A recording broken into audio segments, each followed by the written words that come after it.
Phoenix is finally gone! It's okay for you to come out now, Grimoire! He's so stuffy, as always, that he made me sweat, and I was even hiding. Now that I think about it, neither of you showed your faces when Phoenix was here, did you? Why wouldn't you two want to see a fellow Norman? I guess that asks for an explanation. All right, I think I can tell you now anyway. Broadly speaking, Norman fall into two different categories. Dog Norman and cat Norman. The ones who like to be around humans, like Phoenix, are your dog types. The ones who prefer to stick around objects and places are the cat types. I've heard people say that dogs get attached to the human and cats get attached to the home. So, since Magilus relied on you a lot over the years, does that make you a dog Norman? No, not really. My powers actually work with Miss Magilou's guardians, not Miss Magilou herself. That makes me a cat type. Though, actually, considering how I serve a witch, I'd be a cat type either way. Anyway, back on topic. Dog Norman like to live among lots of humans in comfort and style. Cat Norman like me and Grimoire would rather live in forests and ruins and pass our time in idle leisure. Some, ourselves included, don't conform with expectations, instead choosing to live as we please alongside humans. What does this have to do with wanting to avoid Phoenix? There's a gap between us that can't be bridged. Like the difference between sky blue and sea blue. Come on, aren't sky blue and sea blue basically the same color? Maybe to your untrained eye, but to those who care, there's a perceptible difference in hue, slight though it might be. Whatever it is that separates them is impossible to overcome. I didn't realize it could be such a big deal. Let me ask you guys this. Are pudding and custard the same? No, definitely not. If I ordered one, I wouldn't want to be served the other. Those still sound more or less the same to me, too. What if I said it was like the difference between sherbet and sorbet? Oh, yeah, there is a difference there. Although I usually can't remember which is which. So, like the difference between a hoagie and a sub sandwich? But those two are the same. Anyway, you get the point now, surely. We've long had our differences, and they put us in perpetual conflict. But what good does that do? Actually, on that note, is Ethan's sister going to be okay with Phoenix around? That much I wouldn't worry about. He can be obnoxiously brash and talks a lot of nonsense sometimes. But if nothing else, Phoenix has a strong sense of responsibility. Rest assured, she's in good hands. Although if you work him too hard, he'll start making speeches about uprisings and insurrections and all that stuff.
I heard that this recent rash of demon attacks is the work of a demon known as the Lord of Calamity. I heard that too. They say she built a nest in Mount Killaros where she breeds swarms of demons like some kind of queen ant. Really? That's not what I heard. I heard she's a giant, hideous hag with the head of a dragon and a mouth with gnashing teeth in each hand. I think they just called you a hideous hag. Mouth hands? Oh, how ghastly! That's not all. Those mouths spew forth clouds of toxic gas.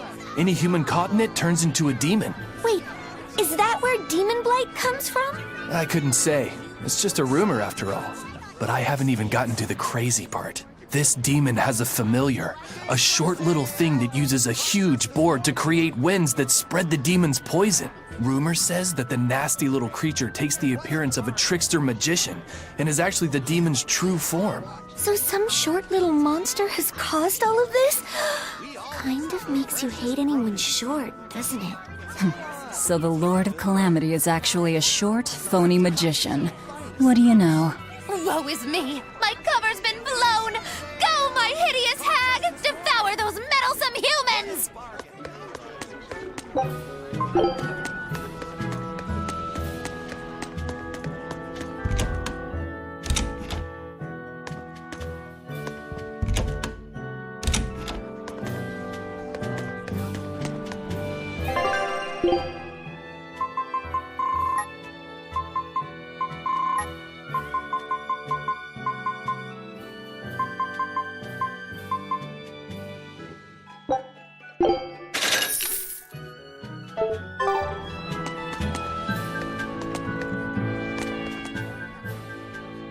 You there with the big sword. You've got skills, don't you? How can you tell without seeing me in battle? I'm just a mere swordsmith, but I've known all sorts of swordsmen. Sometimes a sword's spirit is much weaker than its owner's, and it can't match his prowess. Other times, the sword's spirit is too strong for its wielder to master, and it holds its owner in disdain. You can tell? Even if someone doesn't draw his sword? Not always, but sometimes. In his case, it was easy. His spirit is in perfect sync with the one residing in his blade. Really? I never thought about my sword that way before. I'm sure whoever forged that sword is glad to have a man like you wield his work. I'd love to meet a swordsman to whom I could happily entrust my work.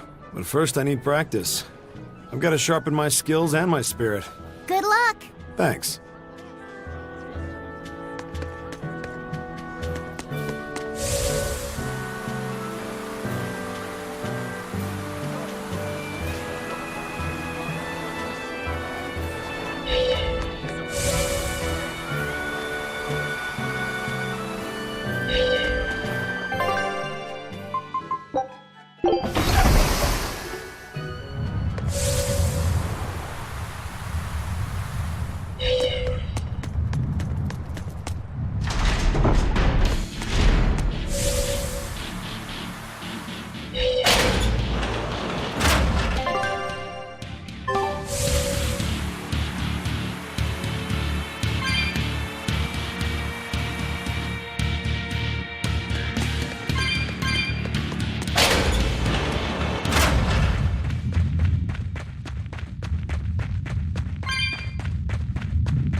oldest known map of the world was made by... Wow, it took them decades! You always look so happy when you've got your nose in a book. What's so interesting about the one you've got there? It's a book about surveying. When I read it, I can imagine myself traveling afar and making maps of the world. It sounds like so much fun. I know just how you feel. I know Magilu and the others don't understand. But I just can't help but feel excited when I think about us completing a map of the entire world. It's the thought of treasure that gets me more fired up. Obviously, there's treasure waiting to be unearthed too, but that's more of a bonus on the side. Crossing uncrossable oceans, going to lands where none have gone before.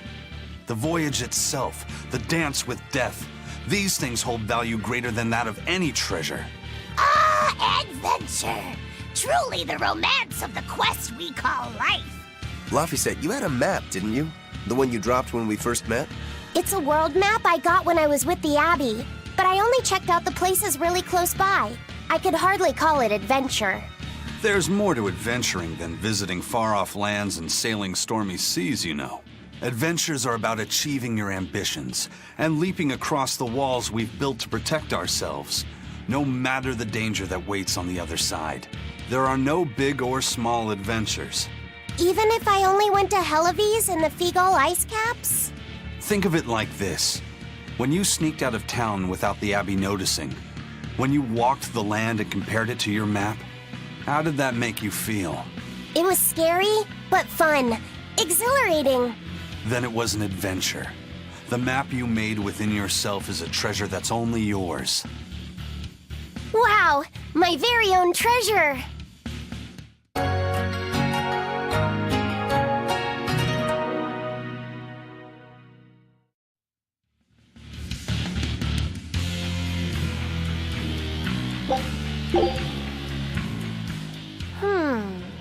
Did you ever figure out if that bug was a stag or a rhinoceros beetle?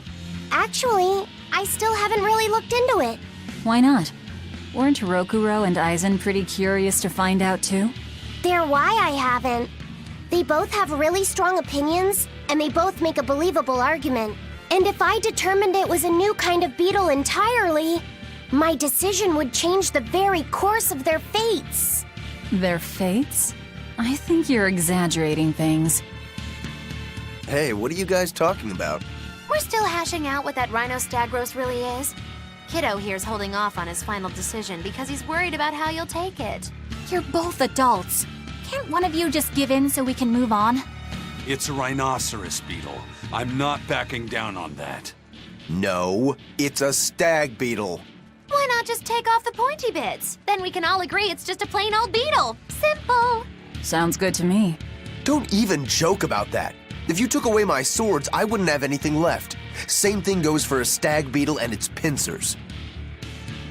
And taking away a rhinoceros beetle's horns is disrespectful to its way of life, and to even suggest it is just plain wrong.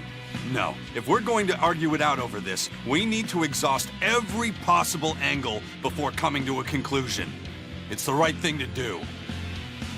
Madam Eleanor! Here's that field guide to rare insects of Midgand you wanted me to get you. Thanks, Bienfu. Surely this book will have something about that bug. Yeah, here it is.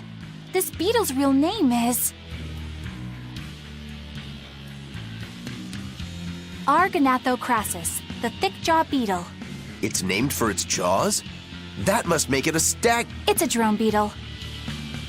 The field guide says it's a really rare variety, too. I guess that's that. No, you're wrong. It's a brand new species. I call it the Laphicet Rhino-Stagros. That's my decision, and I'm not backing down.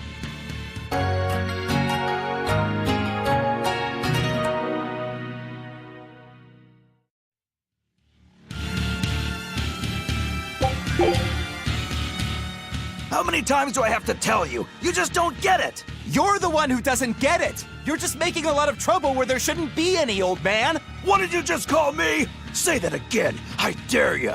Both of you, shut up already! You're making so much noise that I'm tempted to devour your heads just to get some peace and quiet! Honestly, I find it odd how you pirates, who are on the same side, are always fighting. Yet you don't hesitate to rescue shipwrecked Abbey sailors who are your enemy. What's so hard to understand about that? You're treating your ally like your enemy, and your enemy like your ally. Seriously? You still have a lot to learn, apparently. What the hell does the Abbey teach you, exorcists? You talk all about going around helping people, but you don't know the first thing about sailing. Are you implying that the first thing about sailing is to help your enemies? I can't explain it to the likes of you. Benwick, you explain it to our esteemed exorcist here. Well, you see, when somebody out at sea is in trouble, we don't refer to them as allies or enemies. You might think nothing of being aboard a ship, but take a moment to think about how vast and deep the ocean is. Now imagine if you weren't on a ship, if you were out here alone. Sends chills down your spine, doesn't it? I guess I can't argue with you there. Out on the sea, even just a single board of driftwood can mean the difference between staying afloat and succumbing to the depths of the water. That's why even when we raid and sink a ship, we pull up anybody who took for the water, and we bring them aboard. I know it sounds hypocritical to attack someone's ship and then rescue them out of the water, but that's just the way things are on the sea. You pirates are an interesting bunch. Plus, if the people we rescue end up getting another ship, we can attack them again and take all their new loot. You don't go and kill every last prickle boar in the forest, or else you won't have any more to hunt later. It's the way of the world. And my faith is gone. All right, but why were you two fighting to begin with? Oh, right, that! I remember why. Benwick here came up and started squeezing lemon juice on the perfectly fine fried chicken I just made. Who wouldn't do that? It's normal. The way you drench it takes away all the seasoning and complexity of flavor that I worked so hard to get right. No way! You have to at least put that much on, or it's not worth eating at all. Oh, forget about the chicken. Who wants to douse these two in a bucket of water instead? Make it ice water.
for this?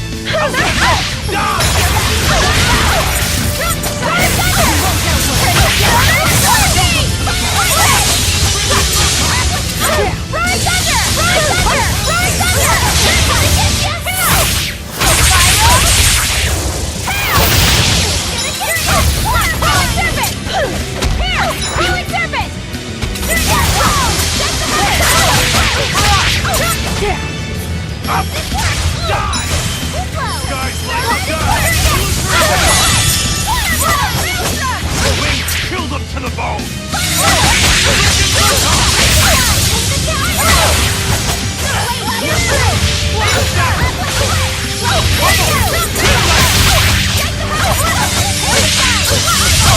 Now, rise, arise, ascending, angel! Guys, let's go!